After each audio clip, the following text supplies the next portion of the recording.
Your house might be colder than a medieval castle. And the crazy part is this: people 700 years ago knew a $0 heating trick that many modern homes completely forgot. Imagine a winter night in the Middle Ages. No electricity, no central heating. Outside, the wind is howling and snow is piling against wooden doors. Yet inside, a small stone house stays surprisingly warm. Not because they had bigger fires, but because they understood something about heat that most modern homes ignore today. Here's the strange part. Medieval families didn't try to heat the entire house like we do now. That would have been impossible and expensive. Instead, they focused on trapping warmth, exactly where people lived. And the trick was so simple that it cost absolutely nothing. They built their homes around something called a heat pocket. At night, the entire family gathered in the smallest room of the house. Thick curtains or heavy cloth were hung across doorways. Beds were pushed closer together. Even wooden benches and chests were used to block cold air from moving around. Within minutes, body heat, cooking heat, and the small fireplace began filling that tiny space. Suddenly, the room felt several degrees warmer than the rest of the house. But that's only the beginning of the secret. Medieval people also understood how stone and clay store heat. During the evening fire, walls and floors slowly absorbed warmth like a battery. Hours after the fire died, those surfaces released heat back into the room. So even when flames disappeared, the warmth remained. Now here's where the story gets interesting. Many houses had what looked like a strange wooden box around the bed. At first glance, it seems claustrophobic, but this bed box was actually a genius heating system. By sleeping inside a partially enclosed space, body heat stayed trapped around the sleeper instead of drifting into the cold room. In some regions, families even warmed stones near the fire and placed them near the bed before sleeping, not to burn the sheets, but to slowly radiate warmth through the night. No electricity, no fuel cost, just physics. And here's the twist most people don't realize.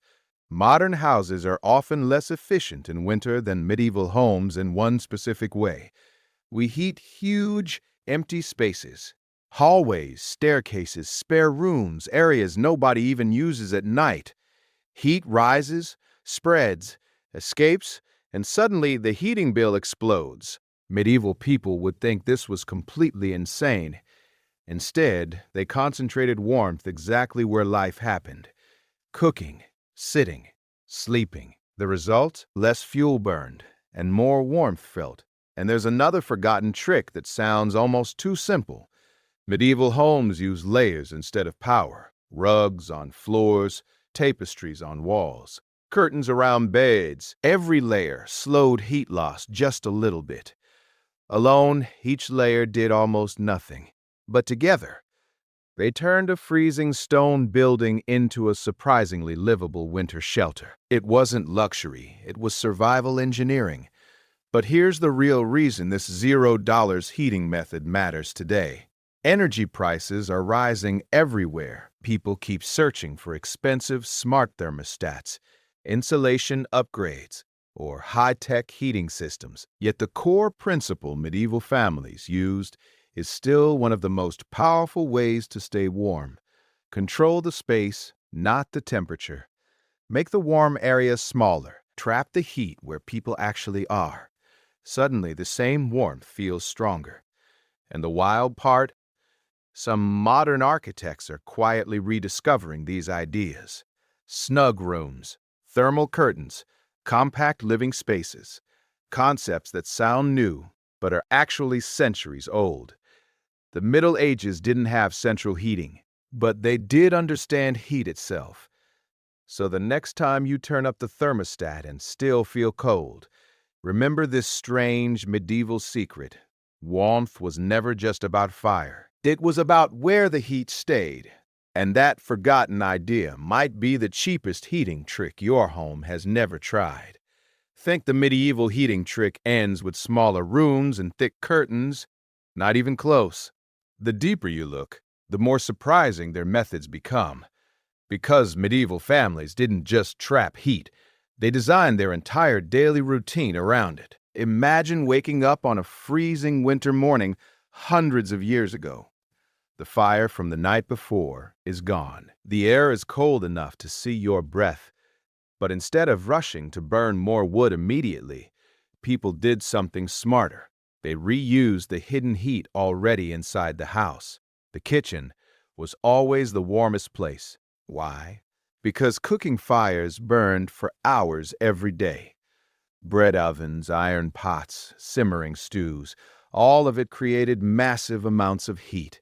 Medieval homes were often built so living spaces surrounded the kitchen hearth. That meant heat naturally spread into nearby rooms without burning extra fuel. In some houses, even the upper sleeping areas were placed directly above the kitchen, because heat rises. While the downstairs fire cooked dinner, the upstairs slowly warmed for the night. But here's the clever detail most people miss. Medieval fireplaces looked huge and inefficient compared to modern stoves.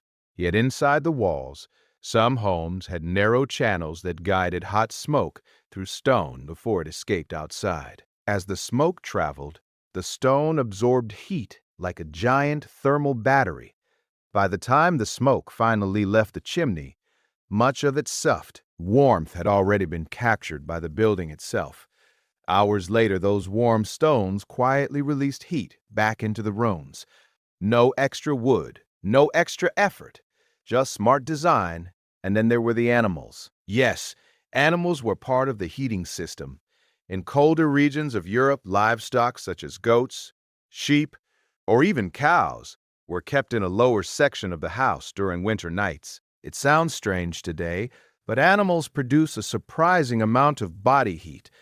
That warmth slowly rose through wooden floors and warmed the living spaces above. Farmers weren't just protecting their animals from the cold. They were also creating a natural heating source that worked all night long. But the most fascinating trick might be the simplest one of all. People themselves were part of the heating system. Medieval families slept close together, not because they lacked space, but because shared body heat made a dramatic difference. Two people in one bed produce enough warmth to noticeably raise the temperature inside blankets. Add thick wool covers, and suddenly, the cold room matters far less. Some beds even had heavy curtains hanging around them, creating a small tent that trapped heat inside. Think of it as a personal microclimate. Step outside the curtains and the room might be freezing. Inside, it could feel comfortable enough to sleep soundly. Now, here's where the story becomes almost ironic. Many of these ideas are quietly returning today. Tiny houses, thermal mass walls, zoned heating. Even modern heated mattress pads follow the same principle medieval people already understood. Heat the person, not the entire building. Yet for centuries, industrial heating made us forget these tricks. Coal, gas, and electricity made it easy to warm massive houses. Efficiency didn't seem important anymore. But now energy costs are rising again, and suddenly these old survival DCs are starting to look incredibly smart. In fact, some architects studying historical buildings discovered something shocking. Certain medieval homes could stay 10 to 15 degrees warmer inside than outside temperatures, even with minimal fire use. Not because they burned more fuel, but because they wasted almost no heat. Every wall, curtain, rug, and stone surface worked together to keep warmth exactly where it was needed. And here's the final twist. The true medieval heating secret wasn't one trick at all. It was a system of small decisions, smaller spaces, heat storing materials, layered fabrics, shared warmth, smart room placement. Each piece alone seems simple, but combined together, they created homes that stayed livable through brutal winters without modern technology. That's the part modern houses often miss. We rely on one powerful machine, the heater, and expect it to solve everything. Medieval people relied on design, behavior and physics working together. So the next time winter arrives and the heating bill climbs higher and higher, remember this strange truth from the Middle Ages. Staying warm was never about burning the biggest fire. It was about not letting the warmth escape in the first place, and that forgotten mindset might be the most powerful heating method modern homes have yet to relearn. By now you might be wondering something strange. If medieval people had all these clever ways to stay warm, why did we stop using them? The answer reveals one of the biggest misunderstandings about comfort in modern homes, because the medieval heating method wasn't just about fire, stones, or thick blankets. The real secret was how people thought about warmth itself. Imagine a brutal winter storm in the 1300s. Snow piling up outside, wind pushing through cracks in wooden walls. A small village house stands in the dark. Inside, the fire is low. The room isn't hot. In fact, by modern standards, it might still feel a little cold. Yet the family sitting around the hearth feels comfortable. Why? Because they designed their lives around warm zones instead of warm buildings. The hearth wasn't just for cooking. It was the center of the home's entire energy system. During the evening, the fire heated iron pots, warmed stones, dried clothes, and slowly filled the nearby walls and floor with stored warmth. Every object near the hearth absorbed heat and later released it slowly back into the air. Think of it like charging dozens of tiny heat batteries every night. But here's the detail that modern homes almost never use anymore. Medieval people understood movement destroys warmth. Cold air moving through a room steals heat faster than almost anything else. That's why you see so many paintings of medieval homes filled with curtains, wooden panels, and hanging fabrics. They weren't decoration. They were airflow control. Even small doorways were sometimes covered with heavy cloth. During winter evenings, the goal wasn't to make the whole house warm. The goal was to stop heat from drifting away. Now imagine the moment the fire finally dies down before sleep. In a modern home, this would mean the temperature starts dropping fast. But in a medieval house, something interesting happens. The room cools slowly. Very slowly. The walls release heat. The floor gives off warmth it absorbed earlier. The cooking oven stays warm for hours. Even the thick wool clothing people wore holds body heat longer than modern fabrics. Instead of one heat source shutting off, dozens of stored heat sources continue working quietly through the night. And this leads to the final forgotten trick, one that sounds almost too simple to matter. Medieval homes were smaller on purpose, not because people were poor, but because smaller spaces are dramatically easier to heat. Fire that struggles to warm a modern living room could easily keep a small medieval room comfortable for hours. Today, many houses have huge open layouts, tall ceilings, and wide empty areas. They look beautiful, but they are terrible for holding heat. Warm air rises into unused space and disappears. Medieval builders avoided this completely. Low ceilings kept warmth closer to people. Thick walls slowed heat loss. Compact rooms made every bit of warmth count. But the most fascinating part of the medieval heating story might be psychological. People didn't expect their homes to feel like summer during winter. Instead, they focused on creating pockets of comfort. A warm bench near the fire, a thick blanket at night, a steaming bowl of soup held in cold hands. Warmth was experienced in moments and places, not everywhere at once. And strangely enough, this mindset made winter life feel normal instead of miserable. Now fast forward to today. We flip a thermostat switch and expect the entire house to instantly reach the same perfect temperature. Bedrooms, hallways, empty rooms, everything heated equally. It feels convenient, but it also means massive energy waste and enormous heating bills. Medieval families would have looked at this system and thought it was unbelievably inefficient.